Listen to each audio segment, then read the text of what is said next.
Hit TV అభిమాన ప్రేక్షకులకు స్వాగతం. నేను మీ నాగేంద్ర కుమార్. ఇవాళ మార్నింగే సంప్రదాయని, సుప్పిని, శుద్ధపూసని నా కొడుకేం విలన్ కాదు. కరెక్టే, వాడు ఆకురౌడి. మెయిన్ విలన్ నువ్వే కదా అనే సినిమా చూడడం జరిగింది. And actor, most celebrated actor of these times present, court కానీ, దండోరా కానీ, అంతకుముందు 90s వెబ్ సిరీస్లు, సినిమాలు చాలా మంచి స్కోరింగ్లో ఉన్న యాక్టర్ శివాజీ. అండ్ కాంబినేషన్ లయ, వాళ్ళిద్దరు కాంబినేషన్లో గతంలో కూడా మంచి సినిమాలు వచ్చి ఆ ఇద్దరు కాంబినేషన్ వాల్యూ మీద అదే ఒక బేసిక్ ట్రంప్ కార్డు కింద ఈ సినిమాని ప్లాన్ చేయడం జరిగింది. అఫ్ కోర్స్ మంచి కథ సుధీర్ శ్రీరామ్ డైరెక్టర్ చెప్పిన తర్వాత వాళ్ళు అనుకుని ఈ సినిమాని చాలా కష్టపడి దీన్ని చాలా ఒక కన్స్ట్రక్టివ్ ప్రోడక్ట్గా బయటికి తీసుకురావడం జరిగింది. వెళ్ళాలి, పట్టు పట్టాలి. నేను నెల తప్పాను. శ్రీరామ్ మంచి ఆటగాడే. ఒక క్రైమ్ థ్రిల్లర్ ఆస్పెక్ట్ అనమాట. నేను కథ గురించి మీతో నేను చర్చించను కానీ, బట్ 100% ఫస్ట్ చాలా గ్రిప్పింగ్గా నడిచింది డ్రామా అంతా కూడా. ఎక్కడ దీనిలోని ఈ సీన్ తీసేస్తే బాగుంటుంది, ఈ సీన్ ఉండక్కర్లేదు ఈ సీను అనే ఒక ఆస్పెక్ట్ ఏమీ లేకుండా సుధీర్ శ్రీరామ్ ఫస్ట్ పిక్చర్ అయినా కూడా చాలా బాగా రాశాడు కథని. అండ్ చాలా బాగా ఎగ్జిక్యూట్ చేసాడు ఫిల్మ్ని.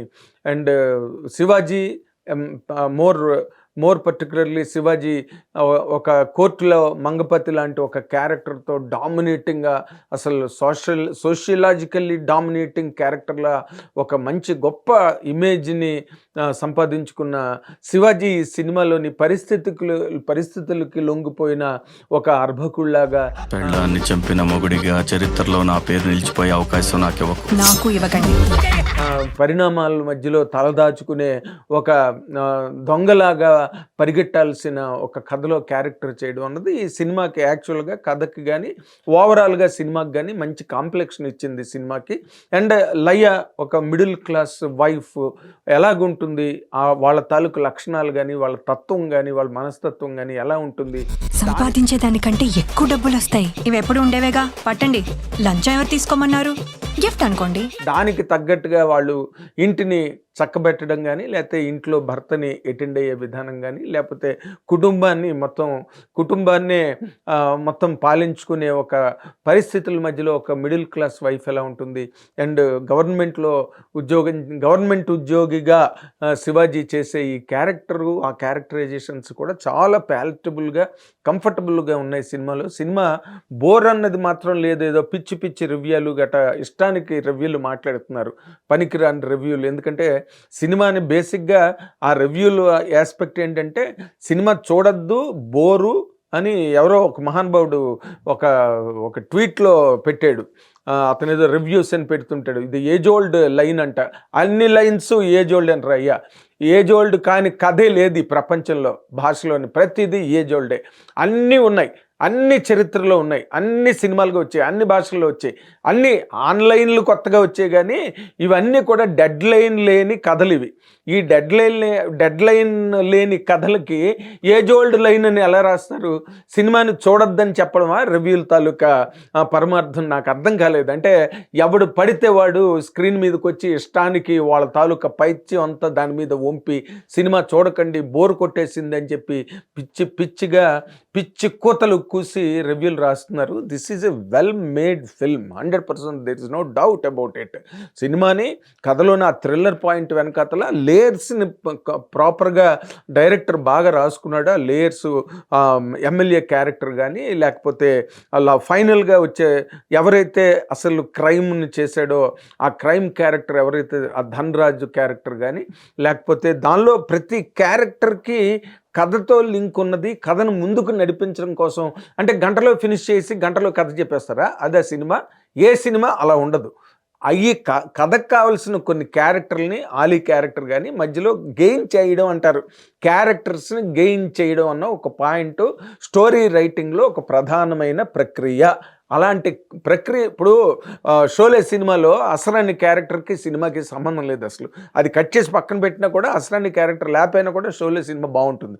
అయినప్పటికీ కూడా ఒక క్యారెక్టర్ని గెయిన్ చేయడం అనే ఒక యాస్పెక్ట్ని మర్చిపోయి cinema chemistry, cinema craft, story writing craft గురించి ఏమాత్రం ఐడియా లేని సన్నాసులు కూడా ఇవాళ రేపు వచ్చి సినిమాల గురించి రివ్యూలు చెప్తుంటే అవి చూసినప్పుడు బాధగా ఉంటుంది. ఎందుకంటే సినిమా ప్రజల్లోకి వెళ్ళి, ప్రేక్షకుల్లోకి వెళ్ళి వాళ్ళు చూసి వాళ్ళు బాగోలేదని వాళ్ళు వాళ్ళ మౌత్ టాక్ మీద ఒకవేళ వాళ్ళకే నచ్చకపోతే సినిమాకి వెళ్ళకపోవడం అన్నది వేరే విషయం. అంతేగాని ఒకడు నిలబడి థియేటర్ దగ్గర నిలబడి సినిమా టికెట్లు కొనక్కండి, సినిమాలకు వెళ్ళకండి, ఈ సినిమా బాగోలేదని చెప్పడం ఎంత దారుణాతి దారుణమైన పరిణామం ఇటీవల రోజుల్లో మనం చూస్తున్నాం. సినిమాని చాలా పక్కడబందీగా పక్కాగా కథ రాసుకున్నాడు సుధీర్ శ్రీరామ్. అండ్ బ్రహ్మాండమైన కెమెరా వర్క్, ఆ లొకేషన్స్ని ఎంత బాగా ఎక్స్ప్లైట్ చేశారు. ప్రతి దానికి ఆ మూడుకు తగ్గ, ఆ సీక్వెన్స్కి తగ్గ లొకేషన్లో సినిమాని, అంటే there is a laboratory work behind that. అంత ఈజీగా ఎగ్జిక్యూట్ చేసిన సినిమా కాదు ఇది. ప్రతి మూడ్కి, ప్రతి సిచ్యువేషన్కి దానికి యాప్ట్గా ఉండే ఆ లొకేషన్, కొన్ని చోట్ల లోన్లీ లొకేషన్స్ ఉన్నాయి, కొన్ని చోట్ల సందడిగా ఉండే లొకేషన్స్ ఉన్నాయి. వాటన్నిటినీ కూడా ఆ పిక్చర్ మూడ్ని రిఫ్లెక్ట్ చేయడానికి, పిక్చర్ మూడ్ని రిప్రజెంట్ చేయడానికి కావలసినట్టుగా దానిలో అంత వర్క్ జరిగింది దాంట్లో. అయితే సినిమాని దీనిలో ఎక్కడ పాయింట్ అంటే పాజిటివ్గా మాట్లాడాలంటే, సినిమాకి ఒక లాస్ట్ హాఫ్ అన్ అవర్ దగ్గరికి వచ్చేసరికి లేదా సెకండ్ హాఫ్లోకి వచ్చాక సినిమా కథకి ఒక్కొక్క పేస్ ఉంటుంది, ఒక్కొక్క పరుగు ఉంటుంది. ఆ పరుగులో ఇలాంటి థ్రిల్లర్స్ దగ్గరికి వచ్చేసరికి ఏమవుతుందంటే, అసలు చేసింది ఎవడు అనే audience curiosity, audience excitement, audience తాలూకు ఎంతూజియాజం ఏదైతే ఉంటుందో దాన్ని బేస్ చేసుకుని కథ పరిగెట్టినప్పుడు ఏమవుతుందంటే, ఆడియన్ను అర్జెంటుగా క్లైమాక్స్కి రీచ్ అయిపోయి లాస్ట్ పాయింట్కి రీచ్ అయిపోవాలనే లీప్ కోసం ఎదురు చూస్తున్నప్పుడు ఆ స్టడీ నెరేషన్ అన్నది ఒక్కొక్కసారి సినిమాని డైల్యూట్ చేసినట్టుగా, ల్యాగ్ ఉన్నట్టుగా కనిపిస్తుంది. ఇటీవల రోజుల్లో ఏంటంటే ప్రతిదాన్ని డీటెయిల్డ్గా తీయడం. నిన్న మృత్యుంజయ్ సినిమా గురించి పాయింట్ కూడా నేను అదే చెప్పాను. డీటెయిల్డ్గా చెప్తున్నారు కథని, డీటెయిల్డ్గా తీసుకెళ్తున్నారు. ఒక ఫ్యామిలీ ఆడియన్స్కి కావలసిన ఒక కాంప్లెక్షన్లో, అంటే ఫ్యామిలీ ఆడియన్స్ కొంచెం తీరిగ్గా చూస్తారు, అండ్ ఫ్యామిలీ ఆడియన్స్ కొంచెం ఎలాబరేట్గా చూస్తారు, ఫ్యామిలీ ఆడియన్స్ కొంచెం డీటెయిల్డ్గా చూస్తారన్న ఒక కాన్సెప్ట్ని బేస్ చేసుకుని ఈ సినిమాని కొంత విడమరిచి అలా కొంత సాగినట్టుగా లాగినట్టుగా ఉన్నప్పటికీ the main theme, main idea behind writing that kind of a script is that అనమాట. అలాగా చెయ్యాలనుకుని చేసింది తప్పితే డైరెక్టర్కి తెలియకో, లేకపోతే డైరెక్టర్ రాయలేకో, శివాజీ చెప్పలేకో, శివాజీ ఇలా వద్దు, ఇలా చెప్పి ఇలా రాయి అని చెప్పలేకో. శివాజీకి కూడా కొంత అనుభవం ఉంది కదా, ఆయన కూడా చాలా సినిమాల్లో నటించాడు కదా, చాలా కథలను విన్నాడు కదా, ఆయన చెప్పలేడా? ఎంతమందో ఉంటారుగా ఈటీవీ విన్ వాళ్ళకు ఒక స్టోరీ డిపార్ట్మెంటు. అందరికీ తెలిసిందే నితిన్ బ్రహ్మాండమైన, ఈటీవీ విన్కి సంబంధించిన నితిన్ బ్రహ్మాండమైన స్టోరీని బాగా విని, బాగా చెప్పగలిగి, బాగా అనలైజ్ చేయగలిగే మంచి బ్రెయిన్ ఉన్న నితిన్ను, సాయి కృష్ణ, ఇంతమంది బ్రహ్మాండమైన టీం ఉన్నారు ఈటీవీ విన్లో. ఇంత చావకగా చులకనగా బయటకు వచ్చి మాట్లాడేయడానికి వీళ్ళెవరో అనామకులో అనాథలో తీసిన సినిమా కాదు ఇది. సాక్షాత్తు రామోజీరావు సంస్థకు సంబంధించిన ఈటీవీ విన్ వాళ్ళ కాంబినేషన్లో శివాజీ తీసిన సినిమా ఇది. కాబట్టి అలాంటి సినిమాని వాళ్ళు ఎలా తీయాలనుకున్నారో అలా తీశారు, కానీ నీకు కావలసినట్టుగా తీయరుగా, రివ్యూర్కి కావలసినట్టుగా ఏ మేకరు, ఏ డైరెక్టరు సినిమా చెయ్యడుగా. ఆ యాంగిల్లో ఇదేంటంటే ఆ పేస్కి సరిపోయినట్టుగా ఇప్పుడు మనం కొన్ని సినిమాల్లో క్లైమాక్స్ దగ్గరికి వచ్చేసరికి ఫిజికల్ క్లైమాక్సెస్, కొండల నుంచి కార్లు వెళ్ళిపోవడం, కొండల నుంచి గుర్రాలు పరిగెట్టడం, ఒక గాబరా క్రియేట్ అయిపోయి ఒక కమోషన్ క్రియేట్ అవుతుంది టువర్డ్స్ క్లైమాక్స్. కావాలంటే డిక్కీలో కూడా పెట్టచ్చు. ఇది మర్డర్ కదా, మీ ఫ్యామిలీ క్రిమినల్ ఫ్యామిలీ కదా. అలాంటిది ఉన్నప్పుడు ఏమవుతుందంటే ఆడియన్కి చాలా పల్సేటింగ్గా ఉంటుంది థియేటర్లో కూర్చున్నప్పుడు. Last half an hour resolution అంటాం మనం స్టోరీ సైన్స్లో. ఆ రెజల్యూషన్లోకి తీసుకెళ్ళేటప్పుడు కొంత పేస్ మెయింటైన్ చేస్తారు నార్మల్గా. అది ఆదిత్య సుబ్బారావు దగ్గర నుంచి, విక్టర్ మసూదన్ గారి దగ్గర నుంచి, రాఘవేంద్ర గారు, కోదండరామిరెడ్డి గారు, కోటరామకృష్ణ గారు అందరూ మెయింటైన్ చేశారు. కానీ ఇటీవల కొత్త డైరెక్టర్లు, కొత్త సినిమాలు ఇవన్నీ కూడా వాళ్ళు కొంచెం స్టే ఇచ్చి తీయడం జరుగుతోంది.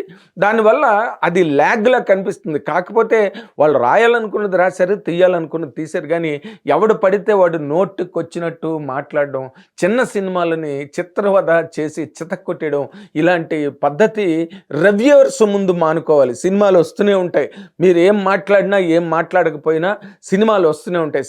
సినిమా పరిశ్రమ అనేది ఒక జీవ నది. సినిమాని ఎవరు ఆపలేరు.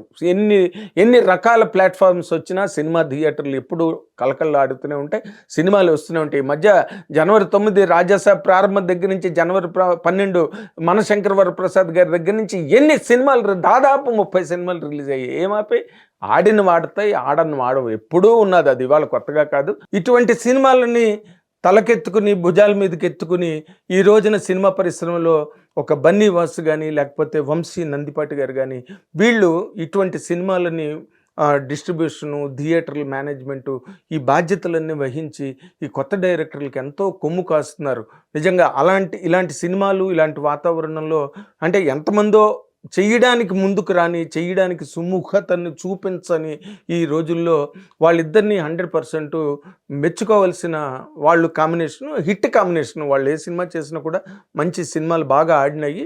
అదే స్ప్రీలో ఇప్పుడు మళ్ళీ ఈటీవీ విన్తో కాంబినేషన్లో వాళ్ళు మళ్ళీ ఈ సినిమాని పంపిణీ, థియేటర్లు, మేనేజ్మెంట్ అవన్నీ కూడా భుజాలకు ఎత్తుకున్నారు. Very appreciable thing. కాబట్టి ఈ సంప్రదాయని సినిమా ఒక ఫ్యామిలీ ఆడియన్స్ కూర్చుని ఆ 2 గంటల 26 నిమిషాలు ఉంది, దీనికి ఇంకొంచెం పేస్ ఉంటే బాగుండేది అనే ఒక ప్రాక్టికల్ ఆర్ ఓవరాల్ అబ్జర్వేషన్ ఉంది. But it was not articulated like that. వాళ్ళు అనుకున్నది అలాగే కొంచెం విడమర్చి కొంచెం డీటెయిల్డ్గా చెప్పాలనుకున్నారు, చెప్పారు.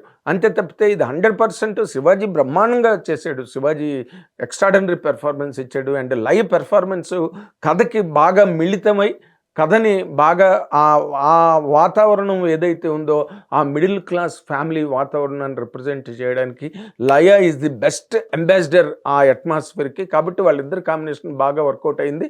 అండ్ ఆ కుర్రాడు క్యారెక్టరు సరదాగా నెత్తిపాలు కొట్టేటోడిని నువ్వు కొట్లాడదామంటున్నావు, చూసుకోమల్లా. సన్ క్యారెక్టర్ కూడా కొంతమంది అబ్బో అసలు బోర్ కొట్టేసింది, ఇరిటేషన్ అని అంటారు. వాడి ఇరిటేషన్ తెప్పించడానికే ఆ క్యారెక్టర్, దాంట్లో ఇరిటేషన్ మళ్ళీ కొత్తగా తెప్పించడం ఏంటి? ఇరిటేషన్ కోసమే వాడి క్యారెక్టర్ ఆర్క్ని అలా కట్ చేశారు. ఒక బిల్డింగ్ లేపేయాలి, ఒక టేబుల్ ఎక్స్పెక్టేషన్స్కి ఏం తగ్గడో నా కొడుకు. అలాగే ఇరిటేషన్గానే ఉంది, అది ఇరిటేషన్గానే ఉండి తీరాలి. ఇరిటేట్ చేసిందని ఎవరో రాస్తున్నారు. ఏం ఇరిటేట్ చేసింది? కథని కథగా చూడండి, పాజిటివ్గా మాట్లాడండి. సినిమా ఇండస్ట్రీ బతకాలి, సినిమాలు రావాలి, సినిమాలు ఆడాలి, కొత్త దర్శకులు రావాలి. ఫస్ట్ పిక్చర్ డైరెక్టర్ ఇష్టం వచ్చినట్టు రాసి ఇష్టం వచ్చినట్టు మాట్లాడతారా? ఏం నోటికి వచ్చినట్టు మాట్లాడమేనా సినిమా అంటే రోడ్డు మీద ప్రోడక్టా సినిమా అనేది? దాని వెనకాతలు 100 మంది పనిచేస్తారు. ఆ మాత్రం గౌరవం ఉండక్కర్లేదా? ఒక సినిమా గురించి మాట్లాడేటప్పుడు ఇష్టానికి నోటుకొచ్చినట్టు మాట్లాడతారా? నెగిటివ్ మైండ్లు, నెగిటివ్ రివ్యూవర్స్, నెగిటివ్ పెన్నులు ఇంకా మీదట ఉండవు. నెగిటివ్ మౌత్స్ కూడా అన్నిటికీ కావలసిన చట్టాలు వస్తాయి. ఎవ్వరూ ఉండరు నెగిటివ్ మహా అనుకుని ఇలా మీసాలు మెలేసిన వాళ్ళు కూడా ఈ మధ్య లేచిపోయారు మీడియాలోంచి. ఉండరు. వీటికి తగ్గ చట్టాలు వస్తాయి, వీటికి తగ్గ అన్నీ వస్తాయి. ఇప్పుడు ఎవడు ఉపేక్షించే రోజులు కావు. థౌజండ్స్ ఆఫ్ క్రోర్స్ ఇన్వాల్వ్ అయి ఉన్న బ్రహ్మాండమైన ఇండస్ట్రీ ఇది. కొన్ని వేల మంది ఎంప్లాయ్మెంటు, కొన్ని 100,000 కోట్ల ఇది. ఏది కొత్త సినిమా? బాహుబలి కొత్త సినిమావా? కొత్త కదా. RRR కొత్త కదా. బట్ ఆ డైరెక్టర్స్ తాలూకా ఆ బడ్జెట్స్, ఆ స్పాను, ఆ రేంజెస్ వల్ల ఆ సినిమాలు మనకి గొప్పగా కనిపిస్తాయి. బడ్జెట్లో ఉన్న సినిమాలకు ఉండే రిస్ట్రిక్షన్స్, వాటికి ఉండే పరిమితులు, దానిలో ఆ సినిమాని ఎంత బాగా చేయగలిగారు, ఎంత పర్ఫెక్ట్ కోడ్కి దాన్ని కనెక్ట్ చేయగలరు అనే ఒక ఆలోచన, కామన్ సెన్స్, విచక్షణ, వివేకం కూడా లేకుండా ఇష్టం వచ్చినట్టు మాట్లాడడం అన్నది సినిమాలకు సంబంధించి పనికిరాదు. నువ్వు ఇష్టం వచ్చి తక్కువ పొలిటికల్గా మాట్లాడుకోవచ్చు, లేకపోతే ఇంకొక ఇష్యూ మీద మాట్లాడుకోవచ్చు, లేకపోతే అక్కడ ఏదో యుద్ధం జరుగుతుంది ఇరాన్ వార్, దాని గురించి ఇష్టం వచ్చినట్టు మాట్లాడుకోవచ్చు. But not about cinema. This is a creative work. దీన్ని అంతే బాగా గౌరవించడం అనేది నేర్చుకున్న రోజునే మీకు మీ సంస్కారం బయటపడుతుంది తప్పితే పిచ్చి పిచ్చి కోతలు రొచ్చు రాతలు రాస్తే మీరే దిగజారి కనిపిస్తారన్న విషయం మాత్రం మీరు గుర్తుంచుకోవాలి. And Sampradayini Suppini Suddhapoosani cinema a watchable film. వీళ్ళ రివ్యూలు మీరు ఎట్టి పరిస్థితుల్లో నమ్మకండి. You can enjoy. ప్రతి సినిమాలో ఉంటుంది ఈ పాట తీస్తే బాగుండు, ఈ సీన్ తీస్తే బాగుండు. మనం ఒక షార్ట్ ఫిల్మ్ తీయలేడు ఆ రివ్యూలు రాసినట్టు ఎవరు కూడా. ఒక షార్ట్ ఫిల్మ్ ఇంటర్నేషనల్ అవార్డ్స్ కొట్టుకుంటున్నారు ఇవాళ రేపు మేధావులు కుర్రాళ్ళు బయటకు వచ్చి షార్ట్ ఫిల్మ్స్ తీసి. అది కూడా చేయలేని వాళ్ళు రివ్యూలు చెప్పడానికి తయారైపోతున్నారు. Quiet sorry. అంచేత మీరు ఎవరు కూడా ఈ దిక్కుమాలిన రివ్యూలను నమ్మకండి. సినిమాని సినిమాగా చూడండి అండ్ యూ విల్ ఎంజాయ్ ఆ సినిమా. దాంట్లో ఉండే ఆ పారాడైమ్స్ కానీ ఆ కథని మలిచి ముందుకు తీసుకెళ్లే ఒక మంచి సినిమా తీశారు. ఈటీవీ విన్ వాళ్ళు కూడా కొత్త పుంతల్లో కథల్ని సెలెక్ట్ చేసుకుని చేయడానికి ముందుకు వస్తున్నారు. That is a great welcoming prospects for all the new talent in the industry. పెన్నులు పేపర్లు పుస్తకాలు పట్టుకుని ప్రతి ఆఫీస్ గుమ్మాల్లో తిరిగే అనేక మంది నూతన దర్శకులకి ఈటీవీ విన్ ఇలాంటి కొత్త ప్రయోగాల్లోకి వచ్చినప్పుడు వాళ్ళందరికీ కూడా ఒక ఆదరణ, ఒక షెల్టర్ దొరుకుతుంది. 100% మీరు ఈ సినిమా అందరూ చూడాల్సిన cinema. And more importantly family, it's a family entertainer.